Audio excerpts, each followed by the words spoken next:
నమస్కారం ఘంటారావానికి స్వాగతం. ముందుగా ప్రధాన అంశాలు. ఉప ముఖ్యమంత్రి పవన్ కళ్యాణ్ ను చంపేస్తామనే బెదిరింపు కాల్స్, కఠిన చర్యలు తీసుకోవాలని హోంమంత్రి ఆదేశం.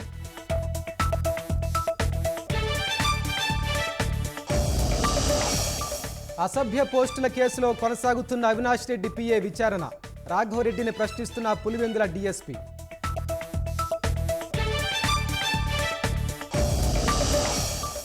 నంద్యాల జిల్లాలో ప్రేమోన్మాది ఘాతుకానికి బాలిక బలి, పెట్రోల్ పోసి నిప్పంటించడంతో ఇంటర్ విద్యార్థిని మృతి.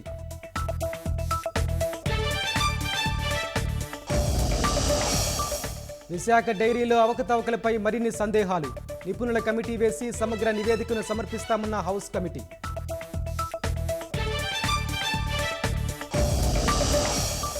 ఉపాధ్యాయ ఎమ్మెల్సీ ఉప ఎన్నికల్లో గోపీమూర్తి గెలుపు, మొదటి ప్రాధాన్యత ఓట్లతోనే విజయం.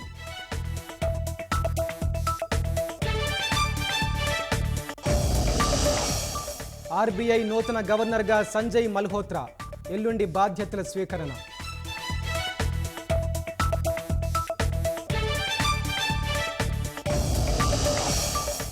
ఈవీఎంల ట్యాంపరింగ్కు అవకాశమే లేదన్న ఈసీ, నాందేడ్ జిల్లాలో ఓట్లు వీవీప్యాట్ స్లిప్పులతో సరిపోలాయని స్పష్టీకరణ.